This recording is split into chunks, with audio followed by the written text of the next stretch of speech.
everyone, welcome to my studio in Montreal. Today I talk to you about good stuff.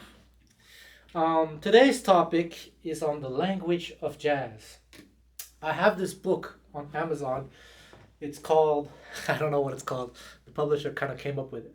Fretboard visualization for the jazz guitar player or something like that. Search my name or I'll put a link in the description box. I think knowing the concepts explained in that book would help a lot in being able to connect the language that you hear in your head, to your fingers, to the instrument. I also have a course on Sound Slice where I talk about bebop improvisation, lots of cool stuff on DC Music School as well. Check out the link in the all the links in the description box. Please support me. It would make a huge difference. And all right, let's get started. Yeah. Language of jazz. This is something that's a little bit difficult to talk about because it is multi-layered.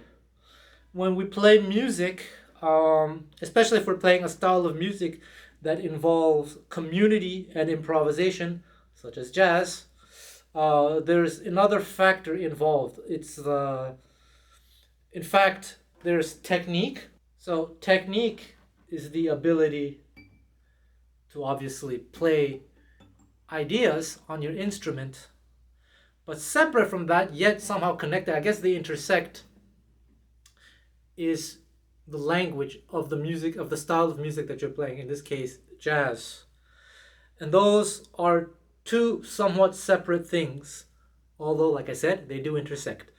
As you saw in the intro video, I played all those different instruments and the language of jazz came out. And I should note that I don't play the violin, I don't play the viola, I don't play the cello. I practiced the violin for maybe 2.5 years, just before the pandemic. Then I had to stop for different reasons. I'd like to pick it up again, but as you saw, my technique is very, very weak and limited. I didn't have a very good sound. It was the best I could do.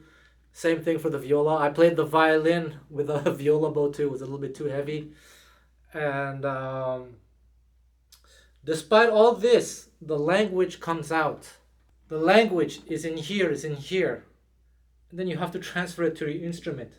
Muscle memory, which I talk a lot about in my previous videos. And that's exactly what I'm lacking in those instruments that I don't play. It's the muscle memory.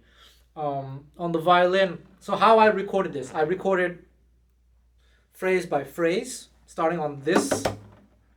And for that, I did it in one take, just press record and play. I don't even have to think. This is the instrument that I know so well. I wouldn't say, if you look at my book, if you buy my book from Amazon, you'll see that you never master anything. But my ears are quite very well connected to this instrument. Then I played it on the electric guitar, it's the same thing. Then the violin. Okay, I've practiced the violin for over 2 years, almost 3 years. So I do know how the fingering system works, but I don't have the muscle memory. So what I did is I imagined the phrase in my head and then I translated it to the violin. But the way I was imagining the phrase, I was also at the same time imagining the possibilities of the instrument. Because although the language of jazz is universal, we are working within the confines of the instruments that we play. Each instrument has its advantages and disadvantages, and we have to work within, I guess, the technical framework of the instrument. So as I was imagining that phrase in my head on the violin in slow motion, I was working out the fingerings. And then once I had it in my head, I took maybe 5 minutes, 3-4 minutes just to practice it as best as I could. And then I recorded it. Same thing for the viola. The electric bass and the double bass. The electric bass is kind of like the guitar, so it was very easy for me. I did that in one take as well. The double bass, I think I did that in 2 or 3 takes. I know I play the double bass better than I play the violin, mostly as an accompanist. So for soloing, it's a little bit difficult. What was difficult was not the framework, the how do you say the geographical locations of the notes, but it was the intonation. I had to practice a little bit just to get the intonation as best as I could. It wasn't perfect. Then the mandolin. The mandolin, technique wise, as far as the right hand is concerned, is no problem. Then as far as the left hand is concerned, it's like you have these tiny frets, and it's also the fingering system of the violin. So it was a little bit easier than the violin, but I still had to. It was actually a technical issue on the left hand. I improvised the phrase that I improvised in the moment, but it was a little bit sloppy just because I couldn't get my fingers aligned properly. So I practiced a little bit and did a few takes, maybe like, I don't know, 2-3 minutes, and then I got it. And then finally you have the cello, which I don't play at all, but it's tuned like a viola, which I kind of know. And so I just did a pizzicato thing with my thumb, just to show you that it's all happening here first and foremost in your mind. And then you have to work on the technique, of course. You have to work on muscle memory. That's a separate thing, and then you bring the two together. The tricky thing about the language of jazz is it's hard to measure. It's hard to measure progress. Unlike technique, if someone comes to me for technique lessons on the guitar for gypsy jazz or whatever, I can say, oh, be careful, I can see that you're tensing up here. Maybe use this angle, or tilt your hand a little bit like this, just little small details. With improvisation, I can't go inside your body, I can't go inside your mind and read your mind, see what you're thinking. And it's all happening here. You have to awaken something in your brain that is very similar to the process of learning a language. In fact, I would dare say it's the exact same process. And I have bad news or good news. It just depends on how you look at it. Because I think one of the biggest problems nowadays with some people who are learning is they're looking for shortcuts. They're looking for mathematical formulas that you can just copy and paste, and boom, I can play jazz. Boom, I can speak German, I can speak Japanese. That's just not how it works. There are certain habits. It's a lifestyle, and it's habits, and it's lots of repetition. It's not like, okay, C minor, play Dorian, F7, play Mixolydian or altered, B flat, Ionian. Or C minor, F7, arpeggio, B flat major 7 arpeggio. I mean, it doesn't sound bad, but that's not jazz, and it's not really music. What's music is this.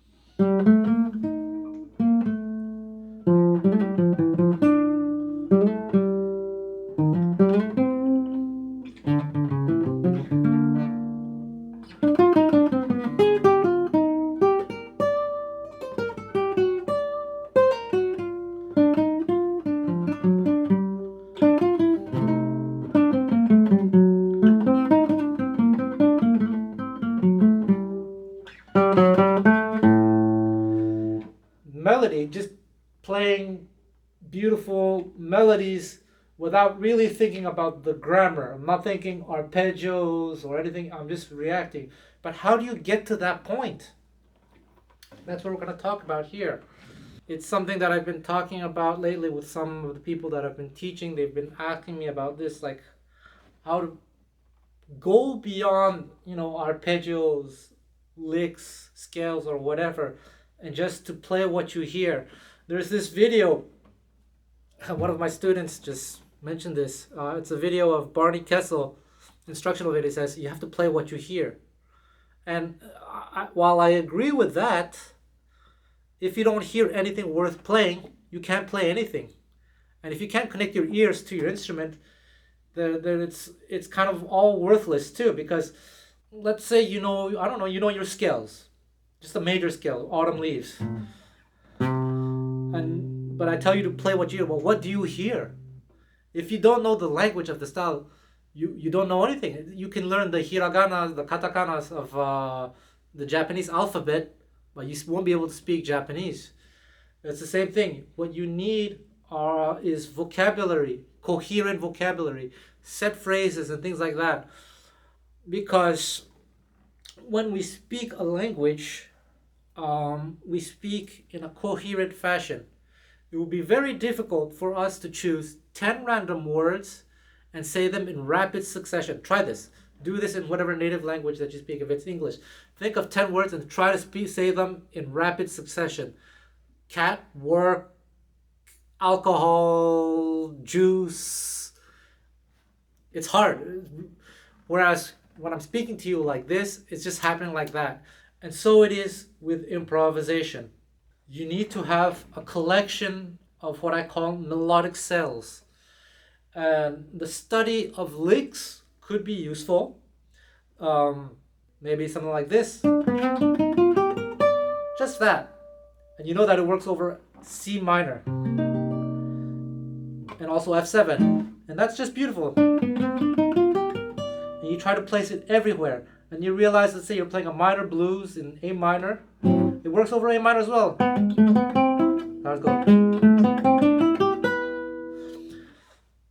And then you learn a variation to that.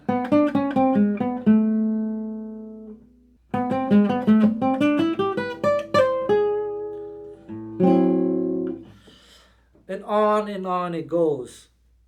I think it's very important to have these coherent phrases in your arsenal, that you have something to play over different common situations.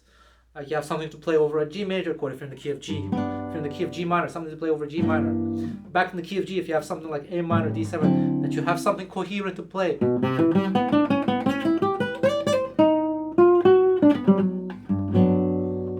Lots of different things. I'm making all this stuff on the spot.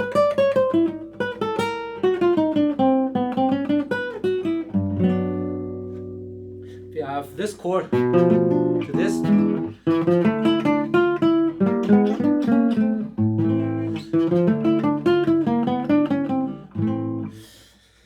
So you have to spend a lot of hours listening to good music. Music that players that you identify with. Players whose vocabulary resonate with you. That's why it's very difficult for me to teach jazz improvisation, because everyone has their own style. And what is jazz anyway?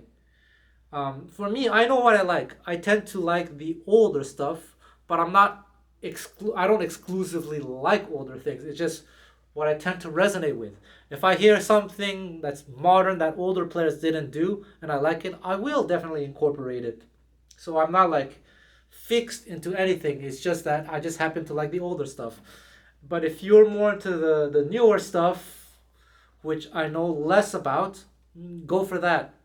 And so you have to spend a lot of time immersing yourself with the music, listening so much, hours and hours every day, but not just casual listening. I've said this in previous videos. You have to listen with the intention to extract something, to learn something, to think about what's going on. I had a Homestay student with me last week, and we were putting on some records, and I was transcribing on the spot for him, first without the guitar in my hands, and I was just telling him, oh, Charlie Christian is thinking this, oh, he's thinking that, he's thinking this, describing the sound, because I understand what he's playing.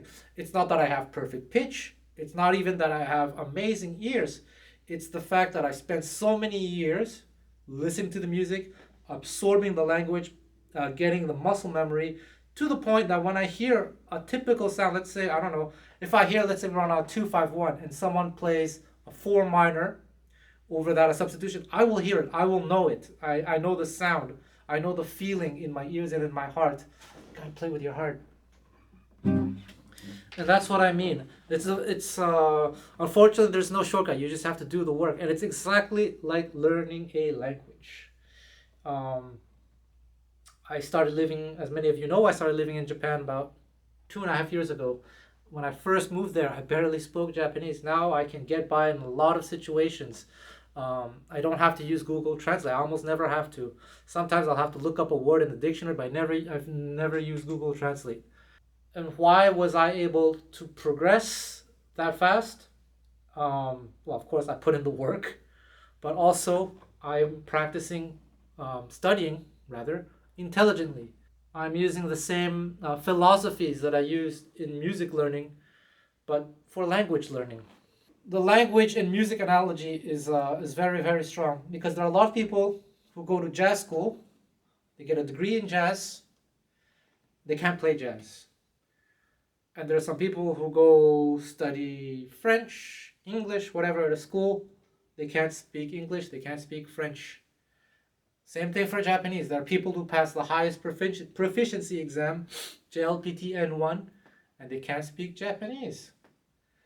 Because it's one thing to have facts, to have a wealth of information. It's another thing to have that information be naturally part of your body to the point where you don't even have to think about the information. It just comes out. I don't know if this resonates with you, but there are a lot of guitar players who know their arpeggios, who know their scales. They know like a whole bunch of permutations to like, this, you can do, you can do, you can do, they can do all sorts of things, but they can't play music because they haven't actually worked on the context, the actual real music. And in order to do that, you have to get out there. So I want to share with a story with you. I speak a number of languages to varying degrees of fluency. Despite what people may think of me, I'm actually not a language enthusiast. I guess I just know how to latch on to the important things so that I can make use of them. The two languages that I speak best are English and French, because I'm from Montreal, Quebec, tabarnak. But actually, my first language was Taiwanese, but I don't speak it very well because it was just mainly with my parents. It's very, very elementary, very, very basic. I do have knowledge of German because I did study for a little bit in school, but mostly I spent a lot of time with the German Sinti, German Gypsies, who at that time didn't speak any English, and so we could only communicate in German or Romanes, the Gypsy language. And a lot of these Sinti were very nice to teach me a lot of words and expressions, so I kind of pieced together how the language works. I don't speak it fluently at all, but I understand how it works. Ich kann auch ein bisschen Deutsch, aber ich kann besser verstehen als sprechen. Ich habe alles vergessen. Leider habe ich kaum Möglichkeiten, Deutsch zu üben. Das finde ich sehr schade. Ja. So some German. And people think that I grew up speaking Mandarin Chinese. That's not true at all. I started speaking Mandarin Chinese actually 10 years ago. It was my ex-girlfriend. We're still very good friends.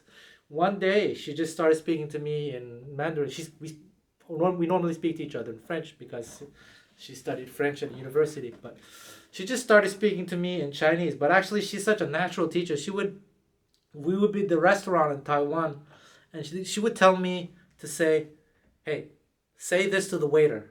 So she would teach me a lick, and I would know, oh, in this situation, when I want to pay the bill, I can use this lick. 小姐,不好意思,我要买单. So 小姐, you don't say this in mainland China because mainland China that means prostitute, but in Taiwanese Chinese it means waitress. So you say 小姐, or if you want to get the attention of the male waiter, 先生, and 不好意思 is like excuse me. So she explained me all these things, but I didn't know all those things. She just told me what to say. She taught me how to get the attention of the waiter or waitress. 不好意思,不好意思,小姐,不好意思. And then 我要买单, I want to pay the bill. Grammatically, I didn't even know how it worked, but I just knew that worked. And every time we went on dates, she would encourage me to try different phrases, different things. And that's how my vocabulary greatly expanded. And so it is with music. I can teach you, let's say, Autumn Leaves. Over this chord, the C minor F7 unit, I can teach you, hey, just play this.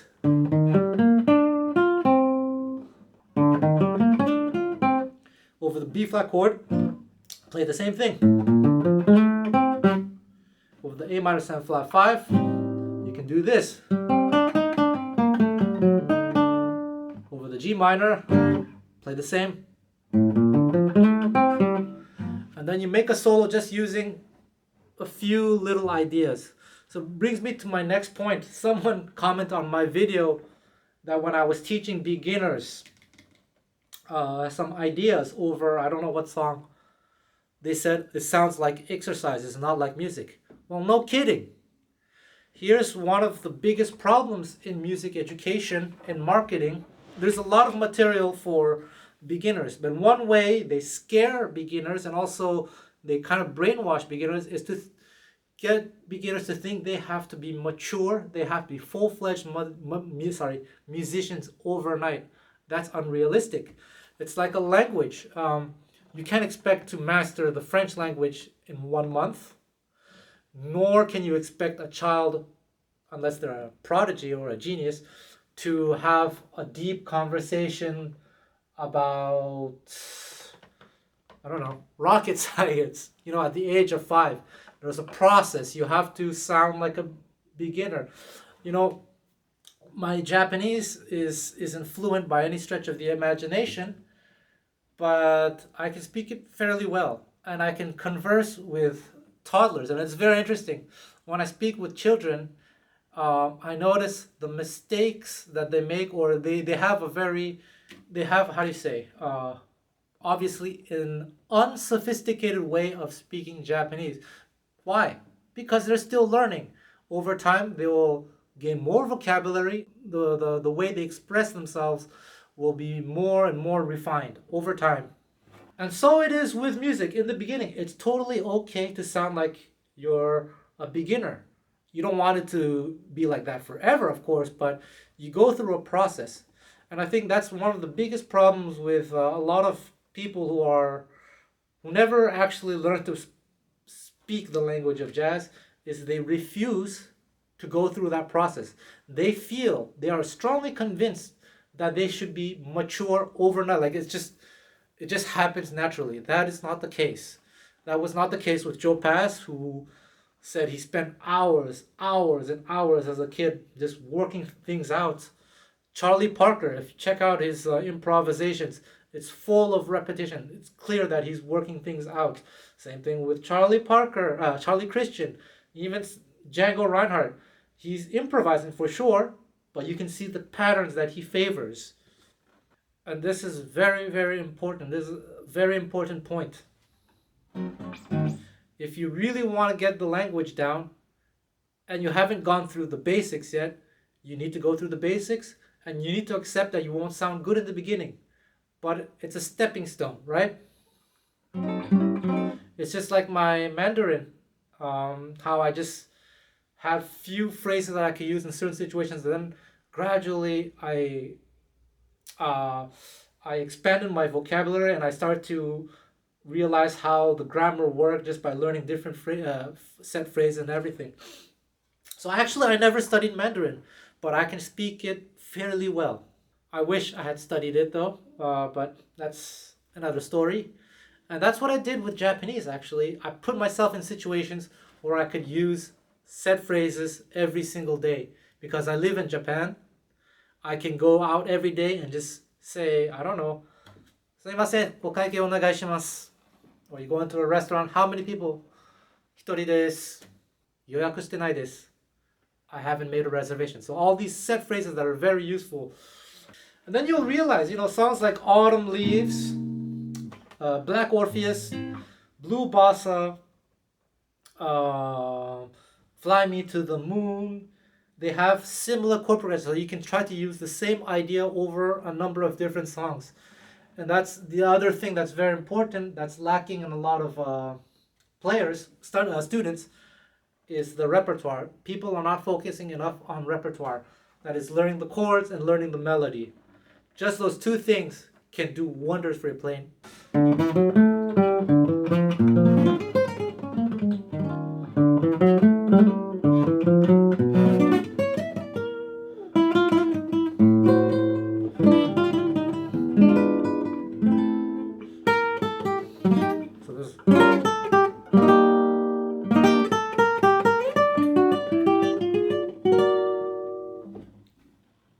Playing what you hear. It's actually not as much an ear training thing as it is becoming familiar with a language by learning a lot of vocabulary, by listening to a lot of music and listening very attentively. I can listen without my instrument these days, but if you're starting out, you listen with your instrument in hand. You listen to a song that you like, a player that you like, and when Let's say you look up a recording of Autumn Leaves and you check out what they're doing over this chord progression. And then you try to figure out what it is that they played. And then you try it out yourself, etc. It's a process that takes time, but it is so important to become very, very familiar with the vocabulary. And that's how I can tell if someone's really playing intentionally, by ear, with sincerity, rather than just playing like arpeggios or scale patterns and everything. Now, of course, there can be a mix of these things. That's the case for me. Often I try to play what I hear, but sometimes I know that this little idea will work here and blah, blah, blah. Actually, the other day I did a gig with a friend of mine, a former student of mine. He broke a string and he got so nervous that I offered, and he didn't have a spare string, so he played on my guitar with all 6 strings and I played on his with 5 strings. And that forced me, well, when that happens, you cannot rely on your muscle memory tricks anymore. You really have to improvise by ear. So if you're playing a song like what I just played earlier, Out of Nowhere, it was the high E string that was missing, so I was like,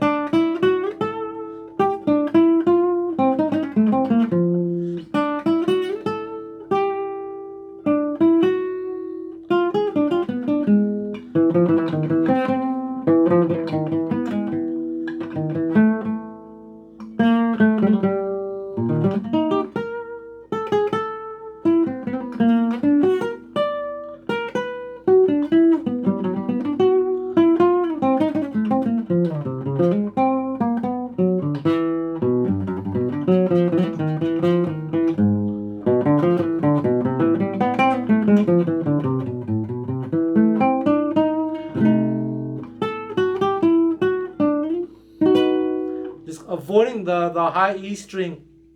I was just doing this out of time, but avoiding the high E string forces me to be really to connect my ears and my body to the instrument. That's advanced, of course, but in order to get there, you have to go through this process, as I said earlier, of sounding like a beginner, of having worked on a lot and lots and lots of patterns. And not that I'm saying that ear training is not good, but another proof that in the beginning, in the early stages, it's less about the ear and more about the knowledge and the familiarity with the language, is I've worked over the years with a lot of people who have perfect pitch. And when they tried to play jazz, it didn't sound good.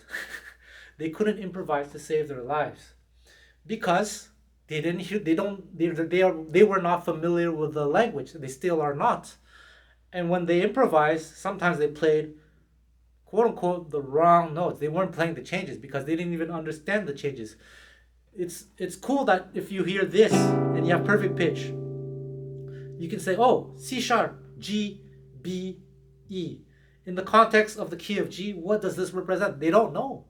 It has significance, but they don't know. They just have these notes. And so they play something that has nothing to do with this because they're relying on theory despite having perfect pitch. Like I said earlier, the important thing is that something you have to activate this habit in your head. It's a lifestyle change, really. It's less about practicing here. Of course, it is about practicing here to a certain extent, but it has to do with everything happening in here. And I want to share another story. I was in close contact with 2 young people who had the exact same training from classical music. Not guitar. They played an instrument with classical training and got, I think, a master's degree in that instrument, like high technical ability. And they started jazz at the same time. Now, one of them, I was in close contact with both of them. One of them almost never practiced their instrument. Yet in a short matter of time, that person was able to absorb the language. Another person was practicing their ass off on the instrument, jazz, but still to this day does not have the language. What's wrong? What's happening? How is this possible? I'll tell you what it is.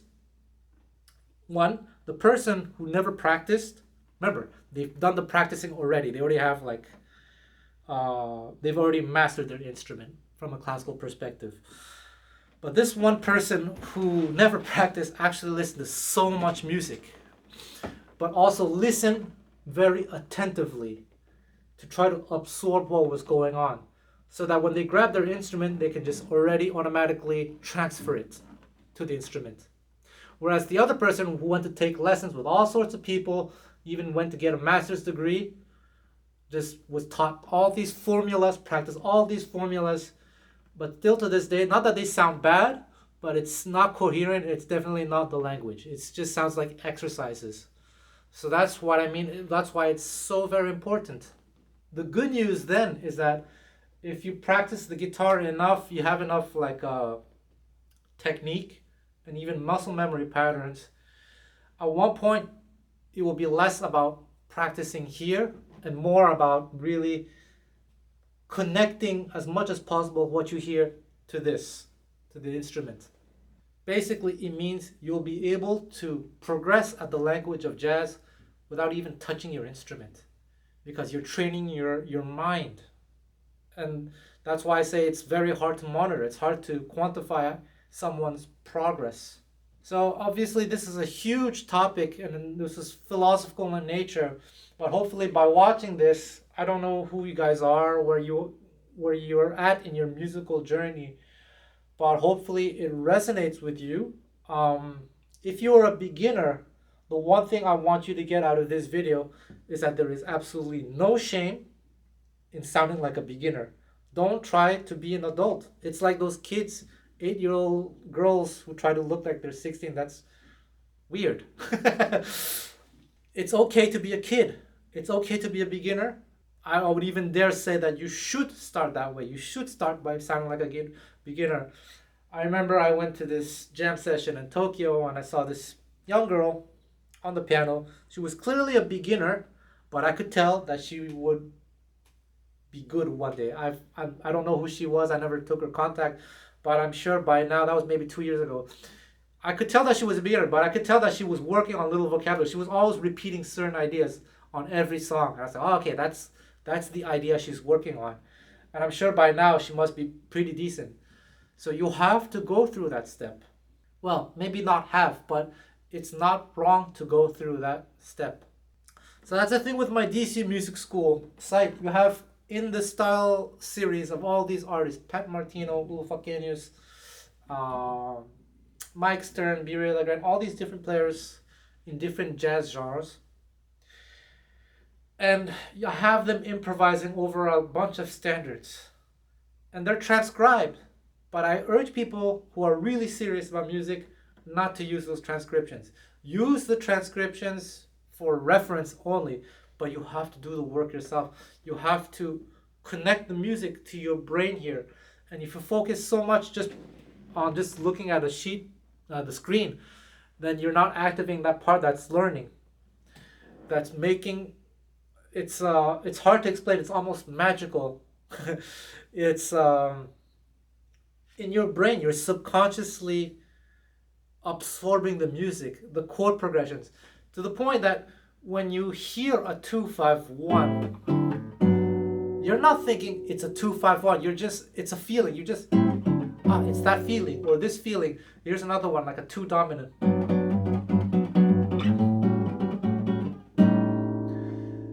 You're not thinking at least in my case, I'm not thinking, 1 to 2, but I'm just thinking, and when this happens, it's a feeling that I have in here, and I immediately know what I can play.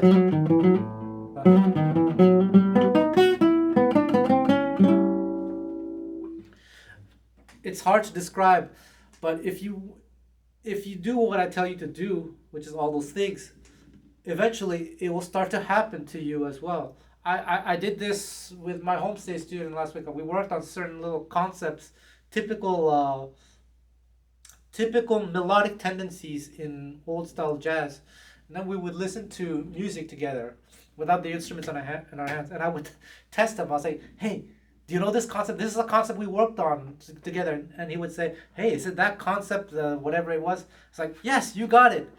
It just ends up being a feeling. And when you can get to that point, it's such a great feeling because it's just very natural. and that's when you know you can start to play what you hear, because you start to hear things worth playing. Because when I'm improvising, I'm not thinking so much, I'm just reacting. But in order to react, I had to go through a lot of training. I had to sound like a beginner. See, if I play a solo for all of me now, just make it up.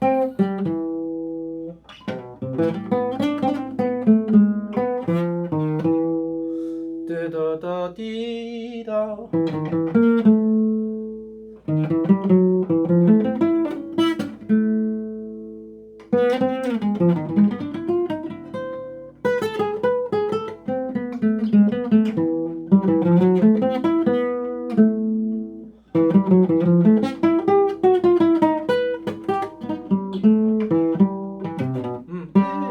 See, I made a mistake. I heard something. This one I heard dee da da da da da da, but I did it. But that little disconnect between what I hear and what my fingers did.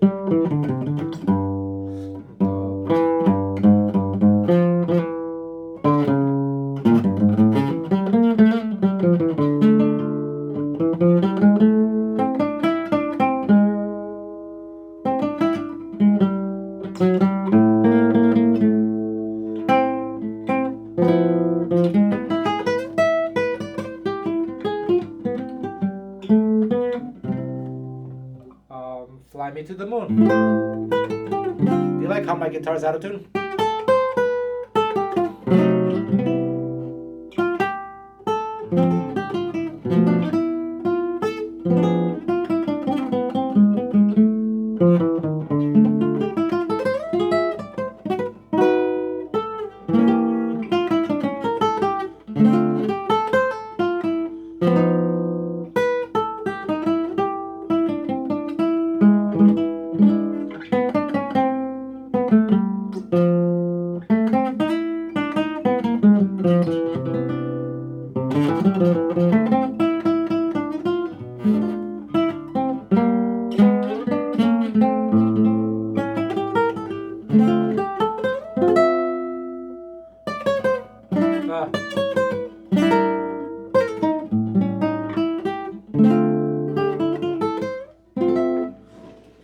I can't reach.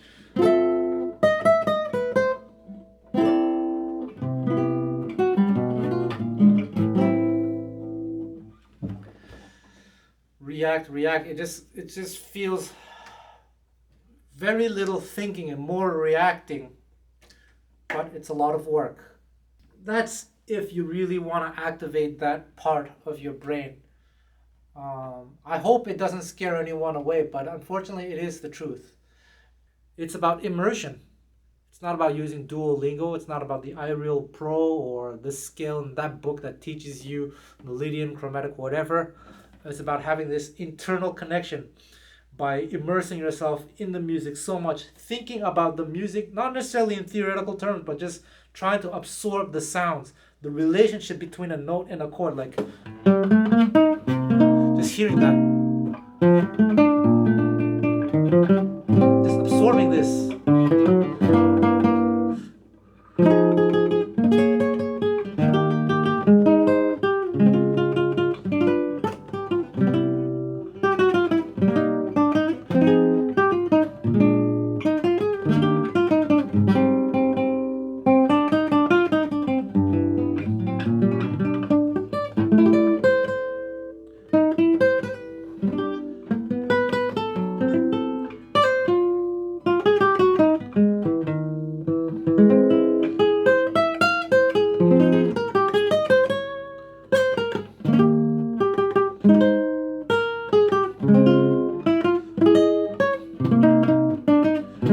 This.